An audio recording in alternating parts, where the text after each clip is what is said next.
y ait de la lumière, et la lumière fut. Et c'était ça l'histoire qui commence à comprendre que le Seigneur est vraiment le Tout-Puissant.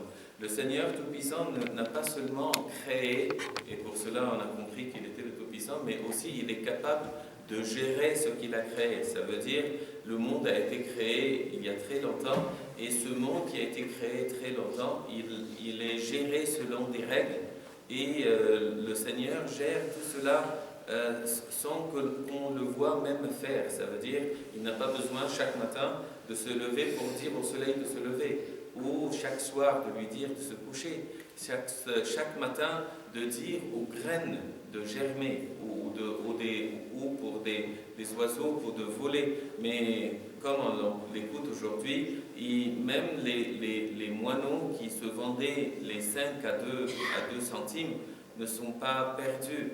Et même, il contrôle même les cheveux dans vos têtes. Il est capable de tout faire, il est le créateur, il est le protecteur également de tout être sur terre. C'est lui qui donne la nourriture aux petits oiseaux, aux animaux, et même c'est lui qui donne l'eau nécessaire pour toutes les plantes. C'est un Dieu capable de tout, il est le Tout-Puissant, de ce qu'on appelle en grec le Pantocrator. Le Pantocrator, ça veut dire celui qui a toutes les puissances dans sa main. Mais ce Dieu Tout-Puissant n'a pas utilisé sa force pour assujettir l'homme, mais au contraire, ce qu'on écoute aujourd'hui dans les lectures, on trouve que le Dieu Tout-Puissant a fait qu'il a donné cette puissance et cette force à cette création.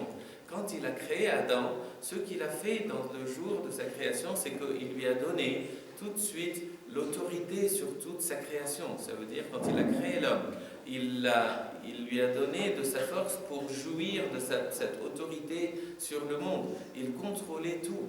On l'écoute dans le psaume 8, qui nous parle de cet homme qui est moins que les anges, mais qui est mis comme chef suprême de la nature.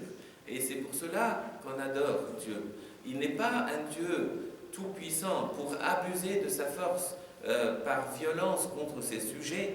Non, pas du tout. Il ne nous traite pas comme des sujets, il nous traite comme des amis, et pas seulement comme des amis, mais comme des fils à qui il donne toute cette puissance. C'est un Dieu qui donne cette force à tous qui le suivent. C'est un Dieu qui est capable de tout, qui est puissant et capable de tout ce qu'il veut faire, mais dans sa volonté, rien ne peut l'arrêter.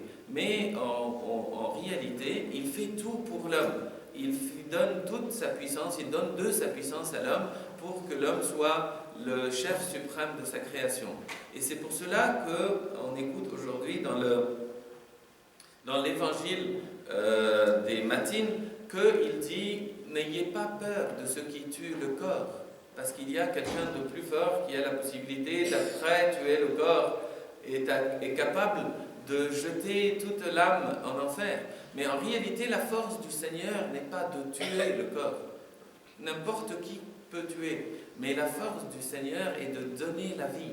C'est lui qui donne la vie. C'est lui qui nous promet d'une vie éternelle. C'est lui seul capable de donner cette vie éternelle. Et c'est pour cela qu'il nous donne cette force de vie. Et cette force de vie, il la met en nous. C'est comme quelqu'un reçoit le baptême et reçoit le Saint-Crème et reçoit par ses sacrements l'habitat du Saint-Esprit dans sa vie et dans son corps. Cet habitat devient une source de vie pour lui. Personne n'est capable de donner la vie. Beaucoup de personnes se pensent capables de tuer, mais personne n'est capable de donner la vie.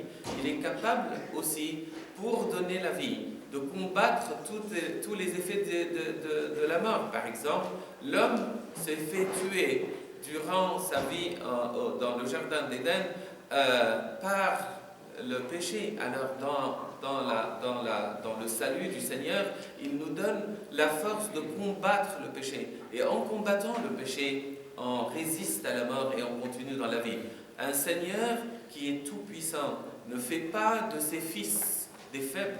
Un Seigneur tout-puissant fait de ses fils des fils très forts. Et la personne qui n'a pas encore vécu la force du Seigneur en elle, elle n'est pas encore dans la plénitude de sa vie. Mais la personne qui a compris le message du Seigneur est une personne qui se sent renforcée par son Saint-Esprit.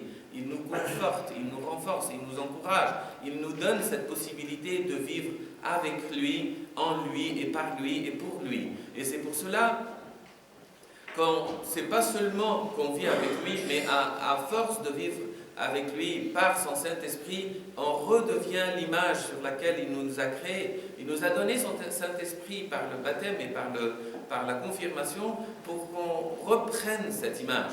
Mais parfois la faiblesse de ce monde, la faiblesse et la peur nous éloignent de cette image. Mais les personnes qui savent que le Seigneur est le Tout-Puissant sont capables de revenir pour vivre cette vie à travers sa force elle-même, à travers son esprit qu'il donne pour qu'on revienne et pour vivre sa vie, son image et sa force.